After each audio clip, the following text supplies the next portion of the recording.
Iniciando a aula 4, falando sobre o Canadá especificamente. Vamos falar um pouco sobre a formação territorial e população canadense. Algumas observações, que o Canadá é o segundo maior país do mundo.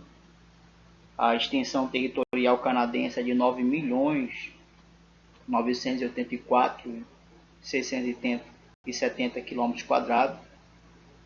Está localizado no extremo norte da América. Faz fronteira ao sul com os Estados Unidos, ao norte com o Oceano Glacial Ártico, e a leste com o Oceano Atlântico e a oeste com o Oceano Pacífico. Então, o Canadá foi uma colônia de povoamento muito parecida com as dos Estados Unidos, pois recebeu imigrantes também que fugiam de perseguições religiosas e políticas na França, como em outras regiões da América anglo-saxônica. O território canadense sofreu forte disputa entre franceses e ingleses, né? Na página 417, no mapa lá tem a localização e a ocupação territorial do Canadá pelos ingleses, franceses e espanhóis. A expansão territorial dos colonos canadenses enfrentou aí um grave problema com a derrota da França na Guerra dos 7 Anos, isso em 1763. E aí foi estabelecido um tratado, um acordo entre a França e a Inglaterra para oficializar especificamente a dominação inglesa em todo o território anteriormente ocupado pelos franceses. Porém, ainda havia a oposição entre os franceses católicos, e os ingleses protestantes. Isso pode ser observado pela polarização territorial, evidente na ocupação inglesa da região, que hoje corresponde à província de Ontário, e da francesa, que corresponde ao sul, à porção sul da atual província de Quebec. Então, tal divisão fez com que a colônia se mantivesse dividida entre esses dois territórios, especificamente. Tá? Então, em consequência aí das rivalidades internas, os colonos canadenses não conseguiram se impor frente à dominação inglesa, e como forma aí de eliminar os constantes conflitos, um ato britânico do ano de 1867 uniu os dois territórios em uma única federação, sob o nome Canadá. E isso elevou a colônia à categoria de domínio inglês, organizado politicamente com uma monarquia parlamentarista, que tinha como chefe de Estado a rainha inglesa, responsável por indicar um representante local, o governador-geral, e como chefe de governo, o primeiro-ministro, indicado pelo parlamento. Ainda hoje o Canadá ele continua membro da chamada Comunidade Britânica das Nações, torna ela uma democracia parlamentar e uma monarquia constitucional. Então, dentro da Constituição, a rainha do Reino Unido é a sua chefe de Estado, só que ela é representada no país pelo governador-geral do Canadá, que é nomeado por ela, chamado de primeiro-ministro canadense. Em virtude da sua ocupação, o país hoje, ele tem 2 idiomas oficiais, portanto, podemos dizer que o Canadá é um país bilíngue. Lá se fala o inglês e o francês. A maior parte da população, cerca de 58,8%, fala o inglês, sendo o francês predominante em Quebec, por ter sido uma província colonizada pela França. O Canadá é formado por 10 províncias e 3 territórios. Na página 418 vocês têm um mapa que mostra, especificamente essas províncias e esses territórios. A capital do Canadá é Ottawa, localizada na província de Quebec.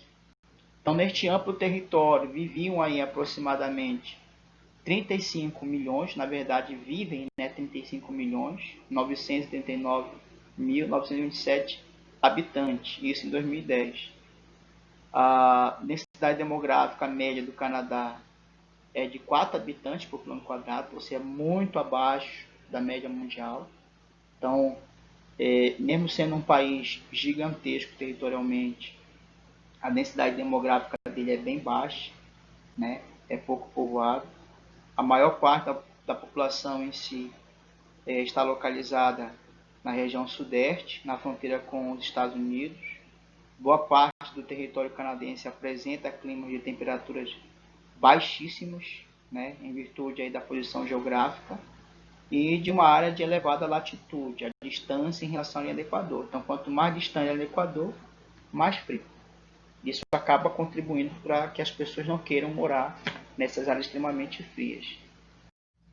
O percentual de população urbana no Canadá, ou seja, a maior parte da população mora na área urbana, 81,65%, dados de 2015. Toronto, a maior cidade do país, abriga 6 milhões de habitantes, dados de 2015 pelo IBGE. Em virtude das baixas temperaturas, a cidade de Toronto tem o maior complexo subterrâneo de lojas do mundo. Isso é incrível, denominado PAT, né? O local conta com 30 quilômetros de corredores, mais de 1.200 lojas e 5.000 empregados. Outro dado importante sobre o país diz respeito ao crescimento vegetativo, que é baixo, considerado suficiente para a reposição populacional, o que provocou aí envelhecimento da população e falta de mão de obra. Então, para tentar solucionar esse problema da falta de mão de obra, o governo vem estimulando a entrada de imigrantes pré-selecionados, né? Então, todos os anos eles fazem uma seleção para atrair imigrantes para trabalhar no Canadá. Principalmente europeus, asiáticos, latino-americanos e até mesmo dos Estados Unidos. Essa mão de obra que eles fazem campanha para trabalhar lá é uma mão de obra especializada, mais qualificada. O Canadá ele tem uma excelente qualidade de vida, né? Muito elevado o IDH, 0,913. Ocupa aí a 9ª posição no ranking mundial do IDH. A expectativa lá do país também é alta, desde 2 anos de idade, né? A taxa de alfabetização é de 99%, né? E toda a população, 100%, tem acesso à rede sanitária, água potável. No Brasil, esse acesso é de 83%, isso segundo o IBGE de 2015 também.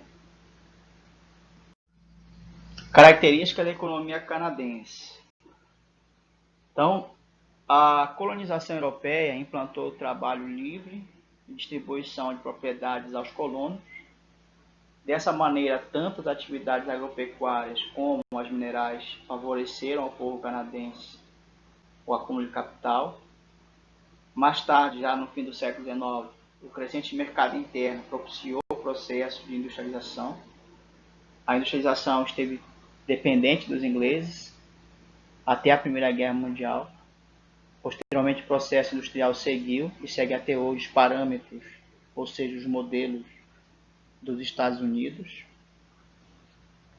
Um outro fator, além dos consideráveis investimentos estadunidenses na exploração de recursos naturais canadenses, como madeira, petróleo, gás natural, né, e recursos minerais como ouro, prata, o minério de ferro, urânio e tal, houve a implantação de indústrias de transformação, principalmente automobilísticas, indústria de borracha, de alumínio, química, né, e assim sucessivamente. Na página 420, nós temos lá um mapa.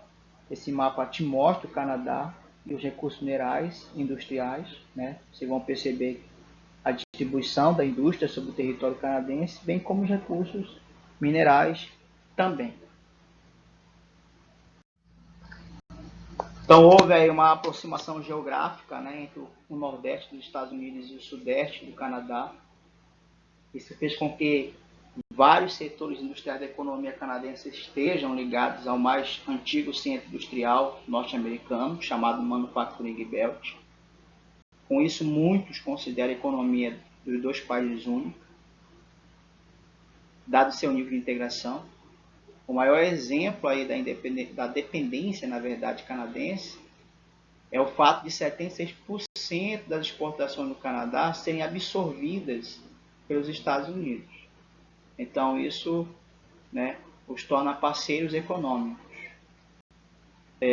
Nós temos também outros parceiros econômicos do Canadá, como, por exemplo, a União Europeia, a China, o Japão e o México também. Realizar as atividades, né, das páginas 421, 422, tarefa das páginas 422 e 23 e marca o desafio da página 423 e 424. Então essas são informações importantes. Qualquer coisa vocês podem me chamar no privado, que eu vou estar à disposição de vocês para tirar as dúvidas, tá bom? Então, um forte abraço em vocês. Tchau.